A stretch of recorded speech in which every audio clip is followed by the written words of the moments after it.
Have you ever lost track of time? Yeah. Yeah, we get so caught up with the stresses that come along with living. You know, for students, it's passing in those exams or trying to ace that difficult exam. You know, and how could I forget the monetary relationships that we all seem to have with Uncle Sam? The single people is looking for that dream guy or girl, you know, that'll change your life forever. Other people are looking for financial breakthroughs, and it seems like you're waiting on that last paycheck forever. Yeah. At times we can get so caught up in how your best friend offended you last week at church. Or caught up in how D-Rose got injured again. And how Ghana lost in PK back in 2010. Yeah. You can get caught up, my friend. Caught up in how she's talking to your best friend, or how she still sees you as that brother in Christ, a.k.a. her best friend. You can get so caught up on that watch in your past, or caught up wondering why that watch on your new watch didn't seem to last. That shine on your new watch didn't seem to last. Yeah, we can get caught up. You get caught up carrying that burden that you carry on your day-to-day. And don't act like you don't carry it, because I know you might carry it in that silent way. Life can seem so bright. You know what? The reality is, it's really dark. It's really, really dark.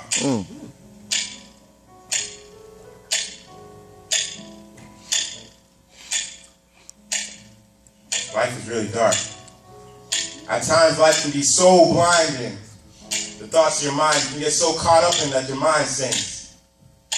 That beautiful thing.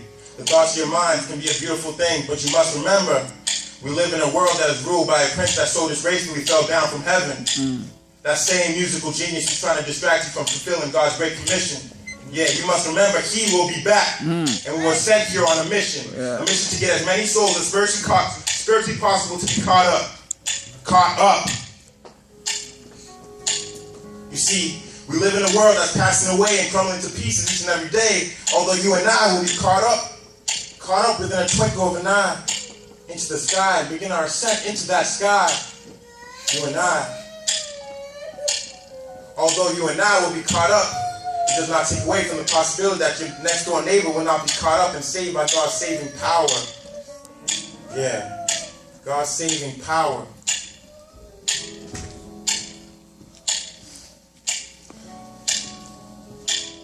What about those souls? What is the fate of those souls?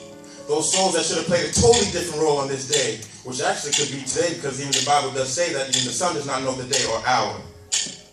Think about that. Those souls will drown in a dimensionless lake of fire. A dimensionless lake of fire that will not even give the human body the option to perspire. Yeah, that lake of fire. Receiving never-ending punishment. Never-ending punishment that could have been stopped by a single voice in this silent choir.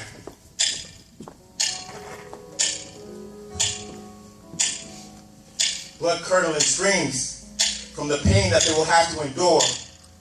And if you don't believe me, we know that we're all going to witness this. And if you don't believe me, I dare you to flip that Bible of yours to Isaiah 66, verse 24.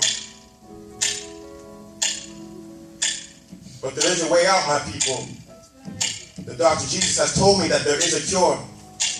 Jesus Christ is the only way, and I know this. I'm sure.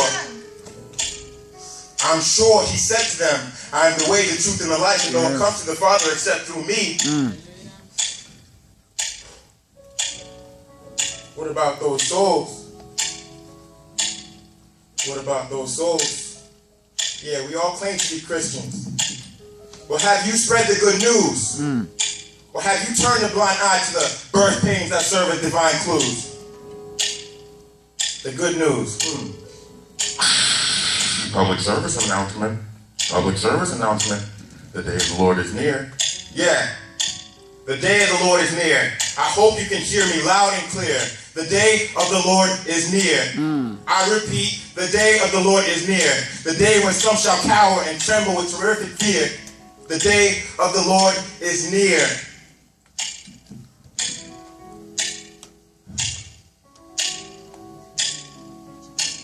But there is a way out, my people. God's people, there is a way out. And God has made that way out very clear. For God so loved the world, he gave his one and only Son, that whoever believes in him shall not perish but have everlasting life. My Jesus paid a heavy price.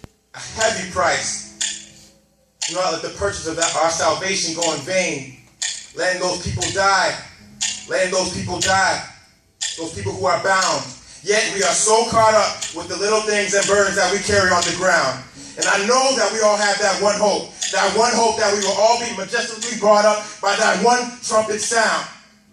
So if you can hear the sound of my voice, and you are wondering to yourself, and you're saying, will I be caught up? Will I be caught up? All I can say to you is, you better catch up. Because we're running a race, and it made clear in the Bible, we are running a race. A race is not one of those things that you can go fast and yeah, I can go slow. You know what? I'm going to set my own pace. No. And then there's another set of you who are, sure that you're going to go up. You know that you're going to be caught up. My question to you is, who will you bring with you? Who will you bring with you? Will you be one of the ones ashamed on that final day when God looks at you? After you ask him, you say, God, what about those people down there? Can you save the day? Can you save the day? I believe truly God's going to look you straight up. He'll say, my son, my daughter, as for them, their time's up. Thank you all very much.